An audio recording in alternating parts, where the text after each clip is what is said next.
Boa noite, pessoal. Estamos aqui para a primeira aula de áudio que a gente precisa postar para vocês devido a esse problema de aulas não presenciais. A semana passada, a gente viu os instrumentos gerenciais que o enfermeiro pode lançar mão para gerenciar a sua unidade e assistência prestada ao paciente. Hoje nós vamos ver a gestão da qualidade em saúde e a acreditação.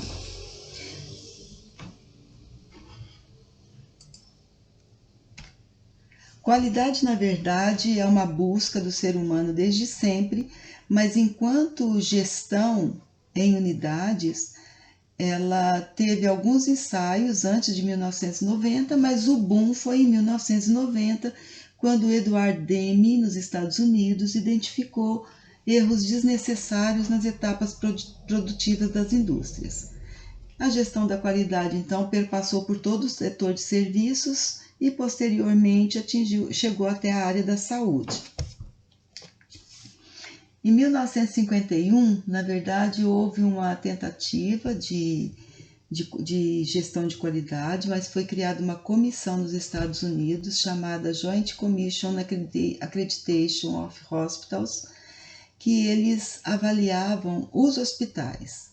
Em 1988, essa comissão ampliou seu campo de atuação e passou ao que a gente conhece hoje, né, que é a avaliação de acreditação das organizações de saúde. Então, hoje ela se chama de JCAH, ela passou para a Joint Commission Accreditation of Healthcare Organization. Eles traçaram alguns padrões de desempenho, critérios e indicadores de qualidade. Eu pus aqui ao lado alguns deles. Eles são basicamente focados nas metas internacionais de segurança do paciente, no acesso ao cuidado e continuidade do cuidado, direitos do paciente e familiar, avaliação do paciente, cuidado desse paciente, anestesia e cirurgia, gerenciamento e uso de medicamentos, educação de pacientes e familiares, melhoria da qualidade e segurança do paciente, prevenção e controle de infecções, governo, liderança e direção, gerenciamento e segurança das instalações, educação e qualificação de profissionais e o gerenciamento da comunicação e da informação gerada nesses locais. Nós precisamos entender qualidade como a busca por maiores benefícios com menores riscos e o uso de uma quantidade aceitável de recursos. Em 2003, Dona Bedian, um pediatra armênio, definiu 7 pilares para a qualidade. Um deles é a eficácia, que é o melhor que se pode fazer com os conhecimentos da atualidade, de acordo com o estado do paciente e o cuidado a ser feito. A efetividade, que é a meta da gente, é o cuidado, o nível de cuidado que a gente quer atingir. A eficiência, que é o cuidado que agrega eficácia e efetividade em relação aos custos.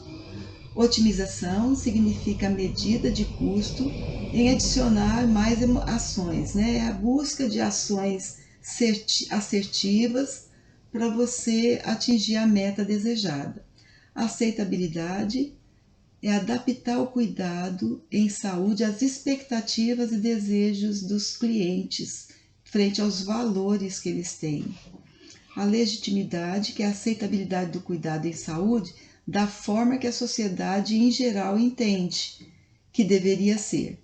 E equidade, que é o princípio norteador, que determina o que é justo na distribuição do cuidado e dos benefícios para cada paciente, de acordo com a sua complexidade. Qualidade, então, é um conceito subjetivo, é um modo de ser, é uma propriedade de serviço, objeto ou indivíduo. Em 1990, o Institute of Medicine nos Estados Unidos definiu qualidade em saúde como o grau que os serviços de saúde conseguiam aumentar a probabilidade de atingirem os resultados esperados.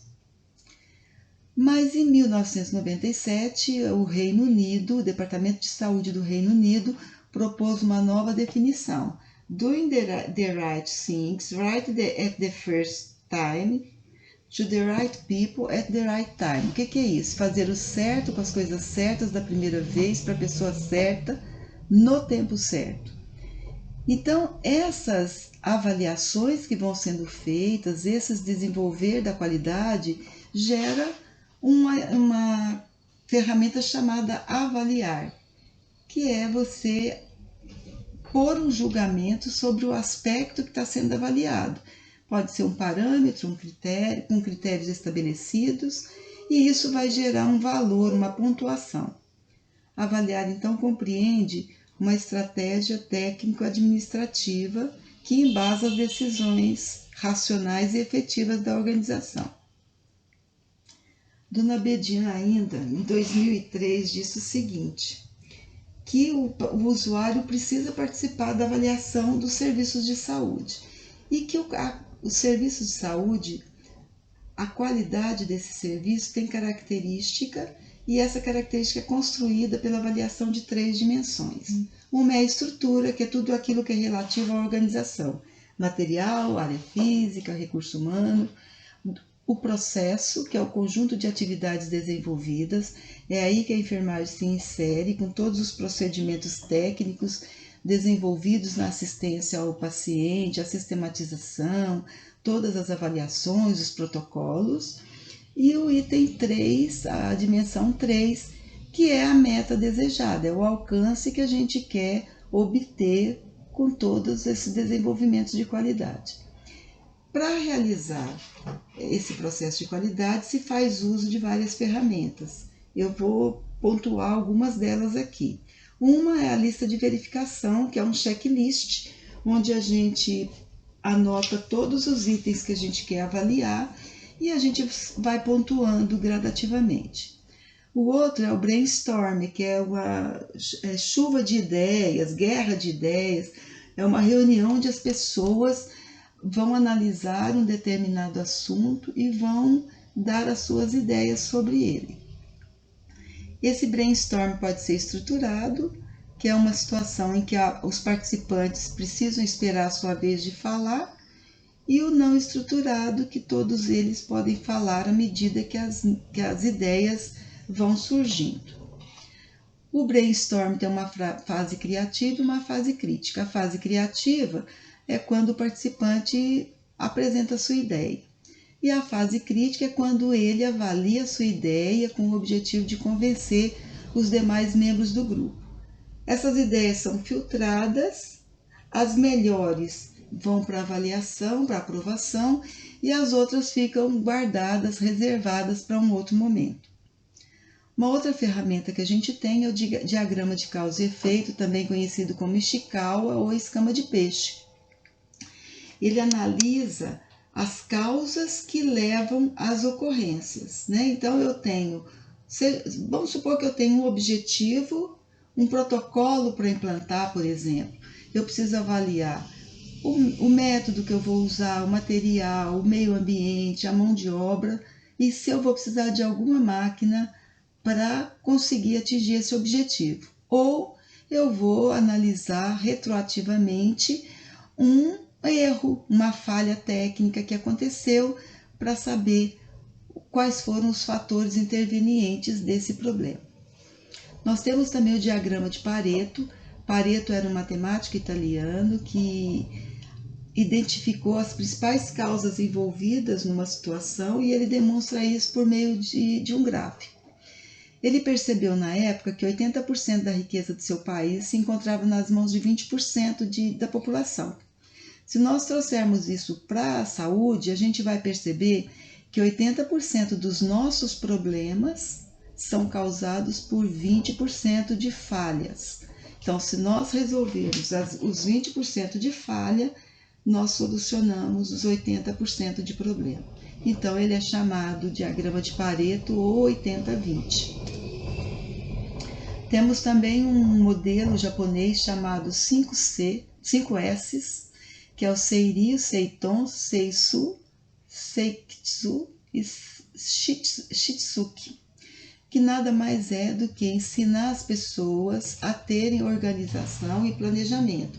Então ele separa o que é inútil, o que é imprestável do que é prestável, o que é necessário do que é desnecessário. Ele organiza por uso, né? O que eu uso mais fica na frente, o que eu uso menos fica atrás.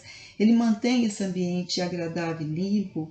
Ele padroniza as atividades, tanto a atividade quanto a guarda desses materiais, e ele se disciplina a estabelecer compromisso de se manter atento a esses hábitos e cumpri-los. Nós temos o PDCA, eu já conversei com vocês algumas coisas sobre o PDCA, que é uma ferramenta que foca no aprimoramento contínuo por meio do planejamento. Ele tem 4 fases, que é o planejar, o fazer, o checar e o agir. E tem essas siglas que são em inglês, que é o PDCA, que é o Plan, o Do, o Check e o Action. Então, o PDCA é um método gerencial. Eu coloquei aqui no rodapé um modelinho das coisas que entram em cada fase do PDCA. Então, na fase do planejar, que é a etapa onde eu vou analisar o problema que eu preciso resolver, eu preciso definir esses problemas, eu preciso definir esses objetivos, eu preciso escolher o método, eu preciso definir que ferramenta que eu vou usar para avaliar se deu certo, e eu preciso me questionar várias vezes por que o problema aconteceu. Feito isso, eu passo para a segunda fase, que é a do fazer, que é o passo a passo do projeto. Então, eu tenho que treinar as pessoas no método que eu estabeleci. Eu vou executar, eu preciso realizar talvez algumas mudanças, mas eu preciso usar aqueles indicadores, aquelas ferramentas que eu defini para avaliar, e eu preciso medir se os resultados estão sendo obtidos. No checar, na verdade, a gente vai verificar se o padrão que foi estabelecido foi obedecido. Se não foi, por que não foi? Então, eu preciso detectar qual foi a falha que aconteceu. No agir, se as coisas aconteceram conforme o programado e tudo deu certo, ótimo, vamos continuar assim. Se existiu inconformidade, eu preciso estabelecer um plano de ação para corrigi-las, melhorar o sistema de trabalho e repetir as soluções que se mostrarem adequadas. Na fase do planejamento, eu ainda faço uso de uma ferramenta para fazer o planejamento do PDCA, que se chama 5W e 2Hs. As siglas são em inglês, mas nada mais é do que o que fazer, onde fazer, por que fazer, quando fazer, quem fará e como será feito. Então, eu preciso justificar, as ações a serem desenvolvidas precisam ser implementadas e justificadas. Eu pus aqui no rodapé um modelinho simples de implantação de um protocolo de prevenção de quedas. Então, o que fazer? Implantar o protocolo. Onde? Eu estabeleço o local, uma clínica médica de adulto. Por que fazer? Para prevenir o risco e reduzir o indicador em 10%. Quando fazer? Será contínuo a partir do momento da implementação. Quem fará? O enfermeiro e toda a equipe de enfermagem. Como será feito? Será feita uma avaliação de risco na admissão do paciente e depois, semanalmente, será feita orientação para o paciente e para o familiar. Quanto custará para a instituição? Custará o treinamento da equipe, a divulgação para toda a instituição, a impressão do instrumento e a impressão dos folders. Todos esses indicadores que vão sendo avaliados vai dando um mapeamento de como a instituição desenvolve o seu processo de qualidade. Isso nada mais, nada menos do que uma auditoria. Os indicadores de qualidade, de saúde, podem ser de processo, de resultado, de avaliação, de sucesso ou de desempenho institucional. Então, a auditoria é um exame sistemático que tem por objetivo analisar todas as rotinas da organização. Ela pode ser interna, quando é realizada pelos próprios membros da instituição, ou ela pode ser externa, quando a instituição contrata uma empresa externa especializada em consultoria para avaliar e validar os seus processos de qualidade. As avaliações externas são feitas através de processos de acreditação. No Brasil, nós temos 3 que já são bastante sedimentados aqui, que é a Organização Nacional de Acreditação, que é do Ministério da Saúde. Nós temos a Joint Commission e a gente tem a acreditação do Canadá. Recentemente entrou no Brasil a ACSA, uma certificação espanhola que foi trazida pelo Instituto Brasileiro de Excelência em Gestão. A gente vai falar um pouquinho da ONA, que é o nosso avaliador, né? Os processos de acreditação, eles são voluntários e periódicos. Eles sofrem avaliações contínuas na organização para a certificação e após, no período de manutenção. Quem se interessa por entrar no processo de qualificação, de acreditação, precisa de seguir alguns requisitos, né? A organização precisa estar legalmente constituída há mais de um ano, precisa apresentar um alvará de funcionamento, uma licença sanitária e todas as outras demais licenças pertinentes, como, por exemplo, a licença de bombeiro e outras, e apresentar um registro do médico responsável pela organização. No Brasil, a ONA, ela trabalha com o Manual Brasileiro de Acreditação e ela é feita em 3 etapas: o diagnóstico organizacional, a certificação e a manutenção da certificação. Então, o diagnóstico organizacional é uma auditoria inicial onde a empresa contratada vai passar um pente fino na instituição e vai mapear toda a organização, o que é bom, o que precisa melhorar, e vai fazer um relatório para o gestor da organização.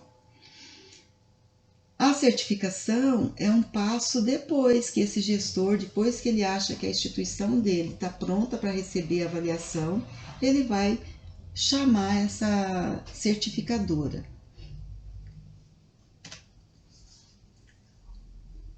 A ONA, então, é feita em 3 níveis. O nível 1, que é o acreditado, ele tem validade de 2 anos e ele é basicamente garantir a segurança do paciente. Então, está envolvido aqui todas aquelas metas de segurança estabelecidas pela Organização Mundial de Saúde. O nível 2, que é acreditado pleno, tem validade de 2 anos, a organização, além de continuar garantindo as metas de segurança internacionais de paciente, ela também precisa focar na gestão integrada de protocolos, estabelecer protocolo, treinar todo mundo, implementar esses protocolos em toda a instituição. E o nível 3, que é o acreditado em excelência, ele, além de continuar mantendo os 2 níveis anteriores, ele precisa mostrar que ele construiu uma cultura organizacional de busca de melhoria contínua e que isso está dando resultado positivo e que é um desempenho global da instituição.